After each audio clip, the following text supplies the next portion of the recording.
Excelsior, and welcome all you web slingers to my review of Spider-Man No Way Home. I'm Mac from MacTheMovieGuy.com, and yep, I'm reviewing a film that's made almost $1 billion at the box office several months late. I absolutely waited for it to come onto video on demand, and I bought it and watched it. And I did not see this in theaters. For those of you new to the channel, I'm a blind film critic, so that's why I'm not staring directly into the camera. And it's also why we're going to talk about things like audio description instead of things like visual effects. I used to be able to see, and I love visual effects as much as the next person, but I promise you I'm offering you relatively the same experience that you would get from any other movie critic on here like Chris Stuckman or Jeremy Jahns. So just... I don't have the budget they have or the followers. So this is what we got. So as far as spoilers go heading into this, at this point, we're in mid-March, and I'm just going to assume that people know who's in this film because I kind of need to talk about who's in this film in order for this review to work. So I will be spoiling at least who is in the film. But I won't spoil what happens to them or the ending of the film or anything like that. But I do need to talk about, let's say, who gets sucked into this universe when the multiverses open. So, the plot of this film basically is right where Far From Home left off. Spider-Man has been exposed by Mysterio to the world, and everybody knows Peter Parker is Spider-Man, which means that, of course, his friends and family are in, imminent danger as well because they've been tied and linked to Peter Parker, which means they are now tied and linked to Spider-Man. And it even extends itself so much as to having a really hard time getting into college. So Peter decides that he needs the help of Doctor Strange. So he enlists Doctor Strange with coming up with a way for the world to forget that Peter Parker is Spider-Man, but in an effort to try to save a few people's memories, he ends up botching the spell, and suddenly the spell is applicable to everybody who knows that Peter Parker is Spider-Man, and it reaches across the multiverse. So it sucks people into Tom Holland's Peter Parker's world from other Spider-Man incarnations we have had before. That's why everybody went so crazy for this film. If you haven't seen it yet, is because it actually made everything canon, reaching all the way back to Sam Raimi's Tobey Maguire Spider-Man through Andrew Garfield's Spider-Man. It's all canon now. It's all part of the Marvel Cinematic Universe through the use of the multiverse system. So they can acknowledge the fact that those characters exist at least somewhere within the greater cinematic universe. This film is fantastic. To be honest, I would have watched this with or without audio description. It was always going to happen. I just needed it to become more accessible to me. I don't get out to the movie theater that much anymore. I do all my reviews from home, so I really just wanted it to be accessible to me here, and the audio description was great and really helped that out in some respects, and also was terrible in other respects. But I'll get to that in a minute. As far as this film, it is absolutely the culmination of not just everything Tom Holland Spider-Man, but everything Spider-Man. What John Watts does here is quite spectacular. He ties up 3 different franchises into a nice, neat bow, and he gives resolution to characters that were promised resolution and never got them. If you remember, Tobey Maguire was originally supposed to have a Spider-Man 4. That didn't happen. Obviously, they were planning for more than a second Amazing Spider-Man for Andrew Garfield, and that didn't happen. They were planning for a whole Sinister Six film that never happened. So that franchise just sort of went by the wayside and the characters never got their conclusions. So in this film, when they bring these villains, which I also noted was perfect how they brought the villains in, because you get a villain from every Spider-Man film. You get Green Goblin from the first Spider-Man film. You get Doc Ock from the second Spider-Man film. You got Sandman from the third. You've got Lizard from the first Amazing Spider-Man. And you have Electro from the second Amazing Spider-Man. So actually all of the films are covered. Each Spider-Man has their own villain to fight, except Holland, who actually is fighting other people's villains. They don't need to introduce new characters here because Holland has so much conflict on screen as it is with these 5 that he has to handle. So I thought that was beautifully done, because we're getting so much resolution for every single character. We're getting resolutions for, Doc Ock and Green Goblin, and all of these characters just have these really interesting storylines that we wouldn't have gotten otherwise if No Way Home hadn't existed. It was just great to see them come back. It was great to see them in this universe and their stories re-explored in a very different and totally interesting way, in a way that really enriched Tom Holland's Spider-Man. And to see Tom Holland's Spider-Man enriched through Andrew Garfield and Tobey Maguire, who both were 2 other divisions. You have Garfield, who is going through the loss of a loved one, and you have Maguire, who is referred to as the old one. He's the old Spider-Man, and he talks about his back problems and that kind of stuff. So, and they've all dealt with their own things too. They've all dealt with things that help our Peter, our Tom Holland Peter, cope with what happens in this film. Because there's a lot. He goes through a lot, and he starts out as a kid, and we're reminded that he's just a kid. And that's something that Doctor Strange says, is you're just a kid, he just wants to go to college. Like, this whole thing starts off just because he wants to go to college and has been rejected from every school because he's Spider-Man. That's the catalyst for all of this, is just, a commentary on the pressures of being accepted into college.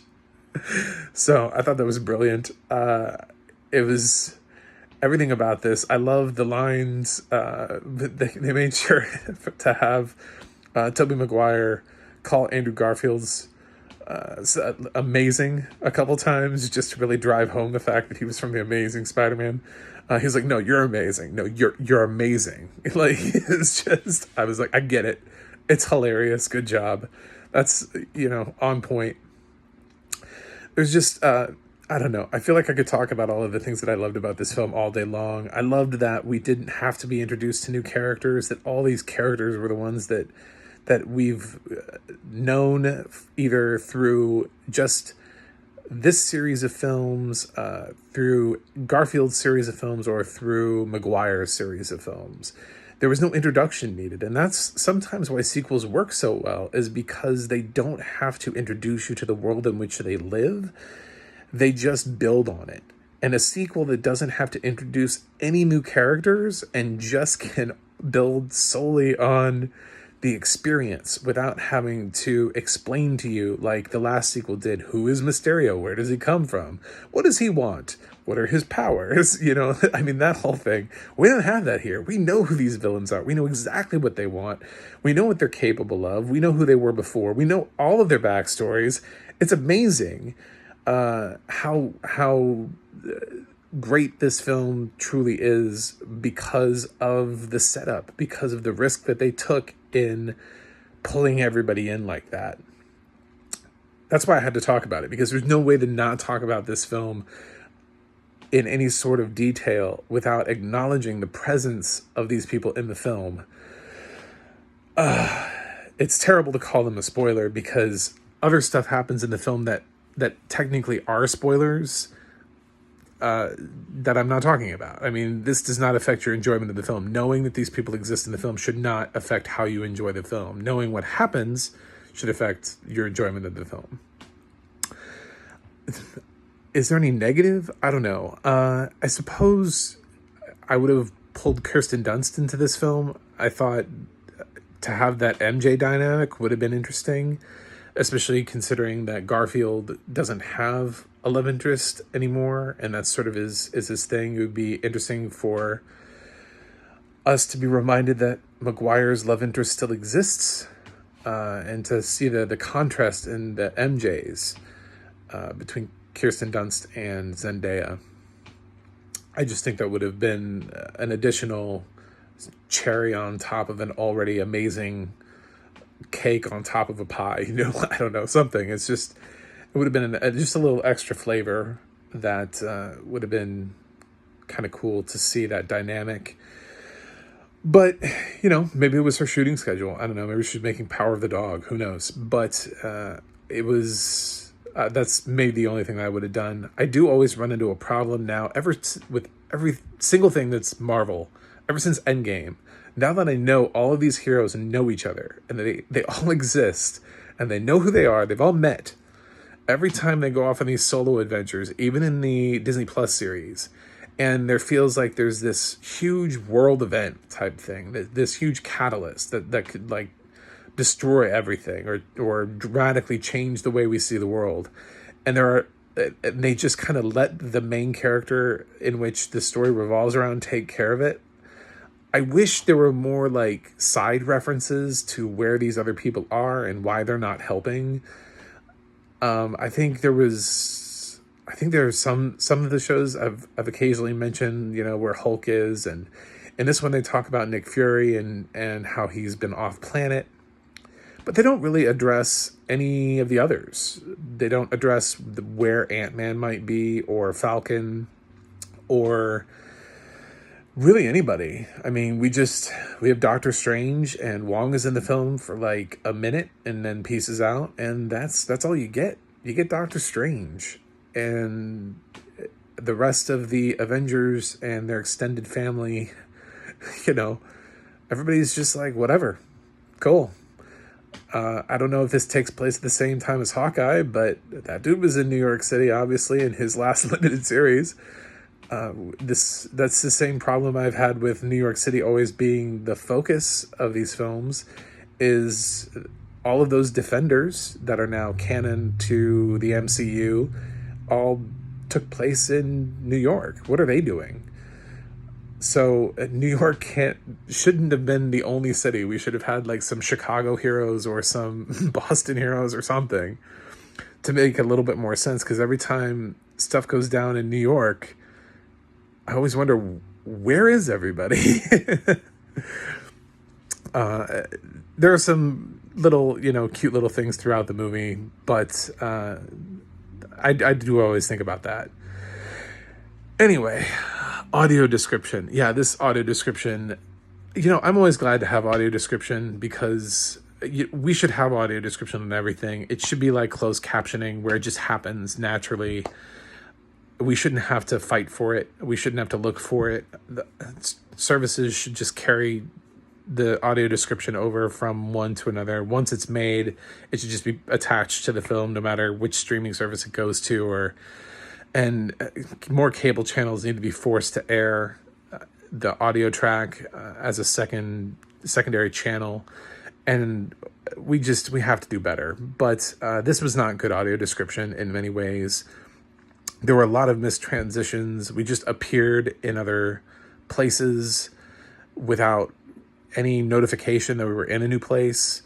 You really have to pay attention in this film, because there's a lot of times where you just transition, and the audio description doesn't transition with you. It just sort of lets the next scene happen, and you can be deep into the next scene before you even realize. And sometimes you don't even get a new scene description of where you are. You just get sort of new character movement or facial expressions or whatever, and you're not really even told that you changed locations, even though it's pretty obvious that you did. And you're trying to figure out, where are we? What does this place look like? What's going on here? There's a lot of that. There was a part at the beginning of the film where Peter obviously picks up MJ and they go web slinging through the city. That wasn't signaled. There was no Peter grabs MJ and they go, well, you just sort of have to figure that out through sound effects and dialogue. And it's really frustrating like that. I mean, blind and visually impaired people, we can't get entrances and exits. When there's dialogue happening in a scene and it's between a group of characters and suddenly another character comes in, where did they come from? When did they enter the room? They just sort of materialized out of nowhere. There was a scene in this film where Happy just sort of seems to materialize into a conversation out of nowhere, a conversation he wasn't a part of, and he just starts talking. And it's like, was he there the whole time? Did he walk into the room? Where did he come from? I feel like he walked into the room and we just didn't get a notification about his presence walking into the room. There was just like a lot of that. It was a lot of just really frustrating things, that just really basic things. Like, tell us when the location has changed. Tell us when a major character enters or exits the room. I don't need to know like background characters, like if a waiter leaves a room or something and it has no relevance to the plot or story and they're not a major character, fine, cool. Leave it alone. But I should know about the main characters and whether or not they're in a film in the room or not. And I should know where I am too. That's definitely a huge thing. This film also dealt with the multiple Peter Parkers in just a ridiculously terrible way. Obviously, we had our own Tom Holland for the majority of the film, and then when it brought in Andrew Garfield and Tobey Maguire, at first it called, we had like tall Spider-Man and old Spider-Man, or tall Peter and old Peter. And I thought maybe that's where they were going to go with it. I thought it was interesting because if you don't know Andrew Garfield's height, you're just sort of assuming that that's who it is. And you're trying to figure out which one is Garfield and which one is Maguire. That's sort of where you go with that is, well, Maguire's older than Garfield and I guess Garfield's tall. So that's his. But then later on they get numbered. They get 1, 2, and 3. And I thought I had it pegged. I thought it was Holland 1, Garfield 2, and Maguire 3. But then later on, some stuff happened and it made me think that Maguire was 2 and Garfield was 3, which doesn't make any sense on any level because even if you went in reverse chronological order, because you'd have to with Holland being 1, Garfield would be 2 and Maguire would be 3.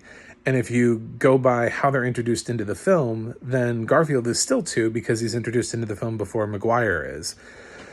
So I don't understand that scene. It was very frustrating. That action sequence with all of the Spider-Mans, I was completely lost most of the time as to at least whether or not Garfield or Maguire was doing something. I had no idea. It was incredibly frustrating. But again, if there was no audio description, I still would have had no idea. So it was almost like there was no audio description because it was that useless. It was so incredibly useless. It was like that scene had no audio description because I still didn't know which Spider-Man was doing what. So please find better ways and stop changing. When you label a character something, just stick with it and go with it. I would have much preferred tall Spider-Man and old Spider-Man to then switching it up later and trying to figure out who's 1, 2, and 3, like stick with something, go with it. It actually might have even been better to just call them by their actor names, to just remind us that, this is Tom Holland, that's Andrew Garfield, that's Tobey Maguire, and then just say Garfield's Spider-Man swings in and Maguire's Spider-Man shoots a web and go with it that way. But the way that they went with it wasn't good and didn't make any sense. So anyway, I love this film. I do think it's one of the best pictures of 2021, and it very well might make my top 10 of the year list, which I'm about to release shortly before the Oscars next Sunday.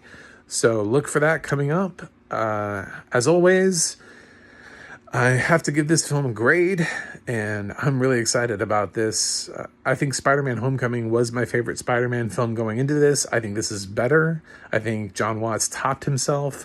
I think all the Spider-Men topped themselves here. Their performances are great. This is everything. Everything anybody's ever wanted from a Spider-Man film is in this film. I'm going to give this film an A. That was easy. That was so easy. That was the easiest grade I've given in a long time. Yeah, it's a great film. So tell me, who's your favorite Spider-Man? What's your favorite Spider-Man film? Did you love this film as much as everybody else does? Do you think it deserves $1 billion at the box office? Should it have been nominated for Best Picture? Whatever you want to share it in the comments. Don't forget to like, share, and subscribe. And watch more movie reviews from me where we get to talk about things like audio description. And also, before we leave, remember, check out macthemovieguy.com for more of me and more reviews. And also, don't forget to check out the Audio Description Project. They're really great. They catalog titles based on what has audio description where. Like if you have a Netflix subscription and you want to know what movies on Netflix have audio description without individually clicking on each title, you can head over to the Audio Description Project and check it out there and find out what has audio description. One day I want that list to be every film ever. That would be great. But that only is going to happen if we change some laws. So maybe we'll get around to that someday. Anyway, it's been fun, and remember, with great power comes great responsibility. Until next time.